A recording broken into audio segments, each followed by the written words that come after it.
Thank you. Thanks for having me. Thanks. So I'm actually from SFU myself, but it's before the days of CEAT, so I'm dating myself a little bit there. So it was actually when human factors was a part of kinesiology. And today what I'm here to do is to tell you that basically Lululemon is not just about yoga pants, although we are still in that market. So Lululemon, as many of you will know, is a Vancouver-based company that is saturating the market with black stretchy pants that make everybody look good. And when Lululemon started, it's a little bit different from many of the other companies in that they did not start digital. In fact, they explicitly started not digital. So the idea was that it was all about that, you know, we were talking about Nike now, it was all about that in-store experience. So you would go in and people were not trying to sell you things, they were trying to educate you. If you go into one of the stores, I think even today, you'll find that the people that work there know a great deal about their product and they're happy to talk to you about it quite a bit and find out what works for you, etc. The stores became very popular and they've gone multinational now, which is great. And the company found that there was really a need to go digital. So I would say they came to the game kind of late compared to some of the other companies I've been at, which have been Nokia, Samsung, companies that embrace digital pretty early on. So what I'm here to tell you about today is that we are digital now. We do have an e-commerce site, and we actually have what we call a guest experience, a digital guest experience team, which is also widely known as a user experience team. And it's done in-house. So I think the difference between us and many of the other retail brands is that we are doing the design, the development, the implementation in-house now. And we have a team of 9 user experience professionals working together, various different roles. So we've got interaction designers, content management, content strategy. We've got analytics, and then creative is a different team. So that's what I'm sort of here to tell you about today, is the type of work that we're doing in the user experience, guest experience team at Lululemon. So what I was brought into Lululemon to do was to take Lululemon e-commerce into apps.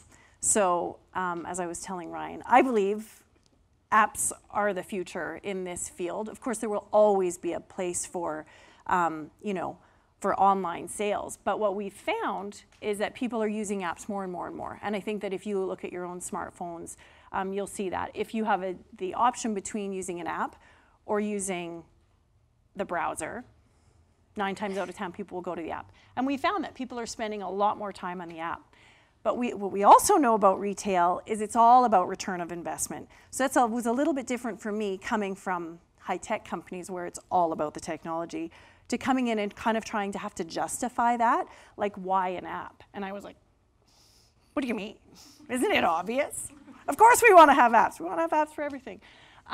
Because we already have an e-commerce site and it's popular. And in fact, one of our biggest problems isn't that people aren't using it, it's that we don't have enough inventory. So we literally have guests that check every Tuesday morning at 5 a.m. when we do a product drop, and if the product drop is late, they phone the Guest Experience Center, which is the helpline in Lululemon speak, and say like, I haven't got the email, I haven't got the push. Has something happened? Because they're dedicated consumers. So our job as a guest experience team, dedicated guests I should say, that's what we call them. Our job as a guest experience team is to understand those people the best that we can and ensure that we're designing products and experiences that meet their expectations and exceed their expectations. So we are user-centered. We do believe in understanding them and trying to design for those people, but we also believe in trying to predict what those problems can be and fix them before. So what we know, when I came in, we already have a site, we already have an e-commerce site and it's popular. And we also have one that's optimized for web. So then the question for me is, well, what's the return on, like we already have this, it already works on my mobile. Why should we build an app? Because, you know, building an app costs money. And meanwhile, I'm also the person that's saying, like, not only we're going to build it, but we're going to build it in-house, and it has to be native, and we have to, you know, we have to go global, and we have to do all these things. So I've learned an important rule, which is baby steps. And I think that that's something that when you come out of school, you have to learn pretty quickly, is that when you're in industry, sometimes it's not about the big wins. Sometimes it's about little wins and taking baby steps and getting it out there so that you can iterate and develop and modify as you go along and learn with your users. So we have this site.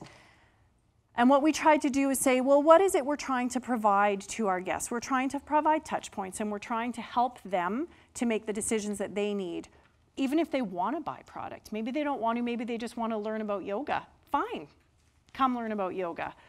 Just don't use the app for that, because I didn't include it. So there are strengths and weaknesses to the different kinds of technologies. And what I've learned in my past at Nokia and Samsung is that, at least this is my belief, some of you may disagree, I don't think that there is no one device to rule them all. So when you look at BlackBerry 5 years ago, this is a mobile computer. I know Nokia said that for a while too, Ryan.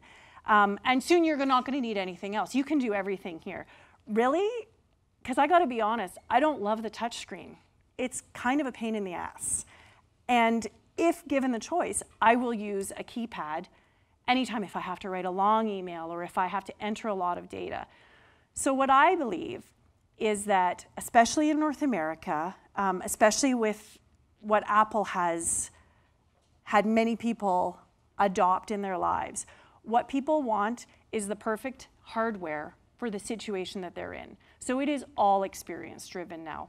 When I am sitting at my desk, I want to use my laptop, desktop, whatever I have. When I'm sitting on the couch, I still want to use it. I want to have that exact same experience, but I want to change my hardware. Now I'm on a tablet because I'm watching TV or I'm doing whatever. I have multiple devices going at the same time, but there are certain experiences that I want to cross devices, and that's where we come in. So then when I am on the bus, at work,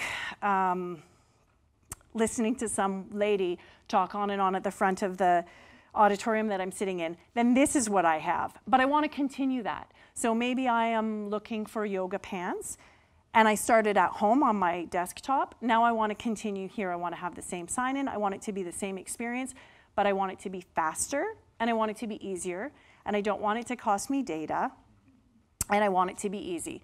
So that's how we convinced ourselves that, yes, we do need an app because it has all these advantages.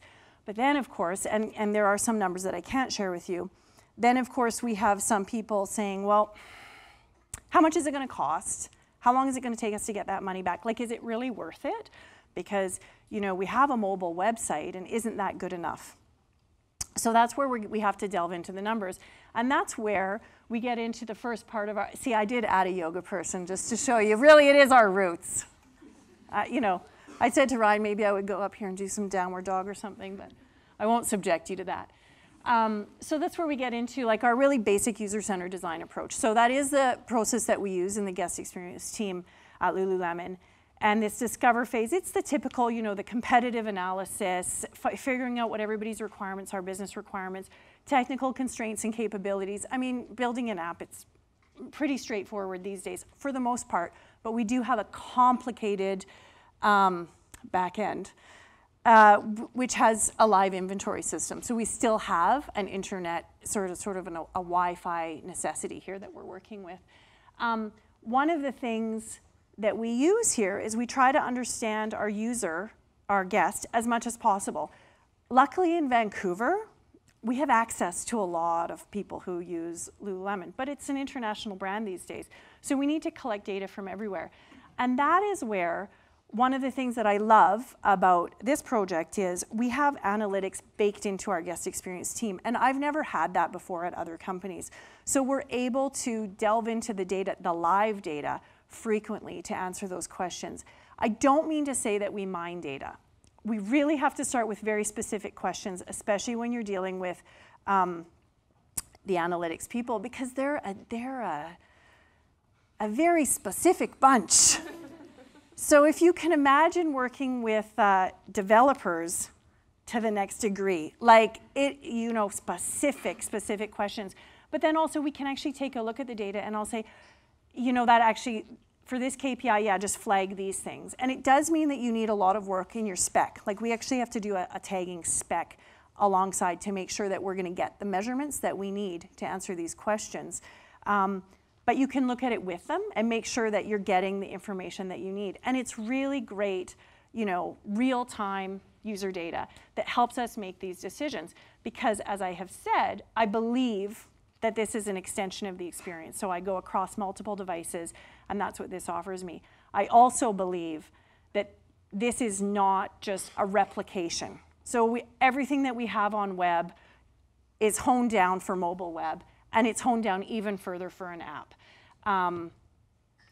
Even when we get to like push messaging or notifications, it's just a different world and people interact differently and they're in different environments. You know, I'm outside, I'm on the bus, it's loud, there's a lot of glare, I've got fingerprints all over my screen. I can't understand the information the same way. So this is where the human part of it comes in, that human perception and understanding.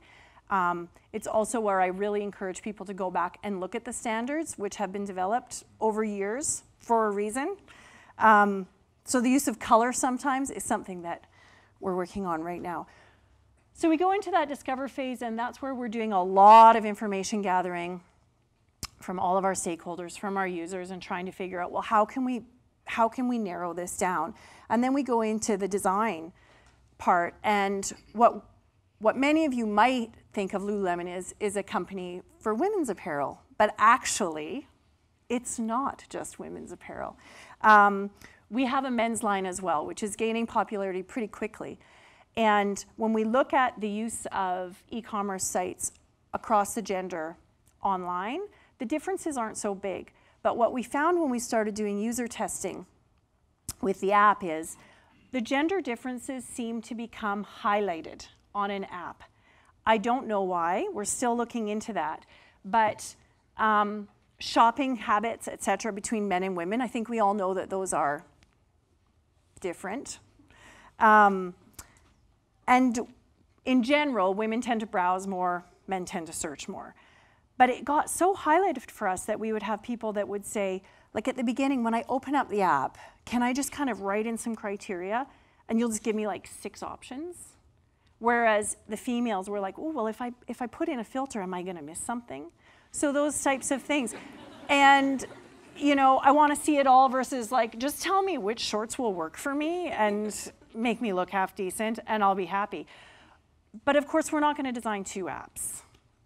Well, we're not going to design 2 apps for gender. Maybe Android and Apple might be a bit different. But so those are the types of things that we have to consider. And then where we were surprised at the differences between online, so using a whole site where you can have all that information and context for the user, and an app. So really have to hone it down and then try to make it more gender neutral in order to be adopted and used by males. When we were doing the design, you know, we did just really basic, well, we did wireframes obviously, but really basic protos that we could just put in front of people to find out how are they using them. Because there's one part of which is what people report that they do. And I'm not saying they don't believe it. But then when you see them in action, sometimes it's a very different story. And which is why I encourage as much user testing as possible through every stage of the process, even if it's just really low fidelity and really just collecting that information and then taking it back and applying those principles, those standards to it to make sure that you're not, you know, violating something because somebody said, you know what I think would be great is if I had like motion graphics all the time, like of like a flying bird that showed me that this, you know, Wi-Fi is trying to connect. Because we found that people would report one thing and we'd think like that's really great, you know, do a focus group, get really great information. And then when we would test it, even with a basic interactive proto, we would find something very different. So what we tried to do is really hone the app down as much as possible to make it very experience driven. So what are the experiences that you maybe start to do online or that you may want to initiate in an app that are what you're going to want to either complete or do while you're on the go using your mobile phone, that you can then transfer back if you're not comfortable buying in an app. That's one thing that we found that's interesting. We're using the exact same security systems in the app and online as many people are. Yet there is way more confidence for the general population to buy online than using their mobile device so far. That's changing quickly, and I've actually found that this project for me is turning into quite an expensive one as I test the competitor apps. I've actually had to delete some of them from my phone because they were getting a little bit too addictive. So that's something that we're working with too, is trying to make people feel confident in what they're using, but also in understanding, which is something other people have said too, this is a touch point for our brand. This is something that gives people one of the tools that they may need. If they choose not to buy here, that's okay. That is not one of our goals. So return on investment here does not necessarily mean revenue generating. So I think that's something that's really important to know too up front, is what are your goals when you're designing a new system or a new touch point for the consumers. So what we did basically after we implemented, because this app is live, is did validation testing. We call it validation testing. I'm not too sure why. Because really, it's where do we go from here? Like if you were just validating, it'd be like, oh, we did an awesome job. We're perfect. We don't even need to maintain this. Clearly not the case. And I think that the other thing is that this is where the digital world is a little bit different from the typical retail world. We're used to iterating and releasing frequently, whereas in the retail world, it's a little bit different. They have an initiative, they get it out, they sell it, they're done. Whereas we're like, great, we implemented that. Now we need a release schedule. You know, we're going to re-release this thing every month or every 8 weeks or whatever. So that also is an education and understanding how to prioritize those releases. So what we do is basically user studies to find out what's working for people, what's not working for people, where do they want to go next, and what are our competitors doing? Is that working? Is it not working? Where do we think they're going to go? And one of the things that we focus on here is not trying to be too innovative. So in my experience, real innovation comes from problem solving. So what we're trying to do with this study, with these types of studies, is find where are the pain points for our guests and how can we fix them. And one of the big pain points on this is data entry. It's interesting as well because in these user studies what we found is that it is one of the things that to a person everybody accepted because every single app has the same problem.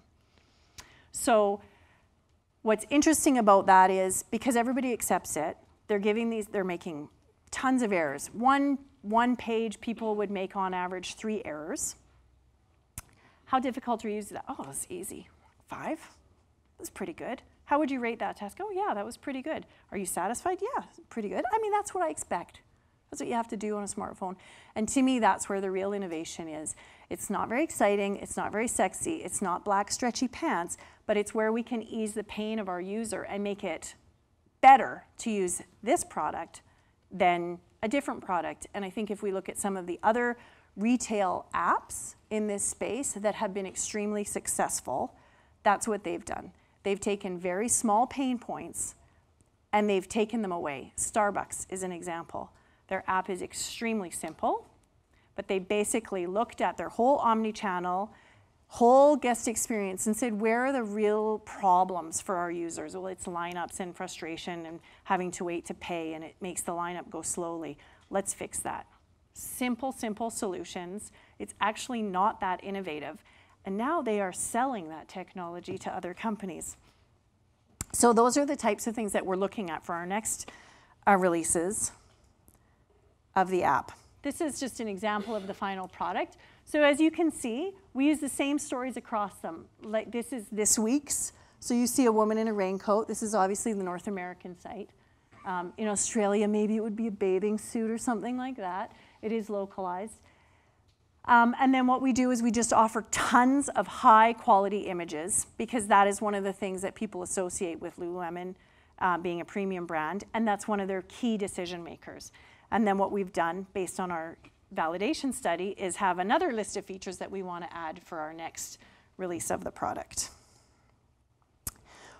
When we talk about next releases, one of the things we have to do is go back to the finance people, the people that own the purse strings, and explain, like, has this been worth it or not? And when we look at this particular app, we recovered our development costs within the first month. So clearly it was a way of reaching more guests and providing them with the tools that they needed quickly, even though money was not actually one of our goals. And what we can do is we can look at how many downloads we have and when those peak. Like, we see really big peaks over Christmas, I think, because so many people got new smartphones and everybody wanted to download fancy new apps. And then also every time we have a release, we see more downloads. So these are the types of tools that we use to communicate back. How well is the app doing? Should we get into other apps in the space? You know, is it time to iterate? Is it time to do something else? And then obviously we give them also the revenue, et cetera. But unfortunately, I can't share that here. And that's it.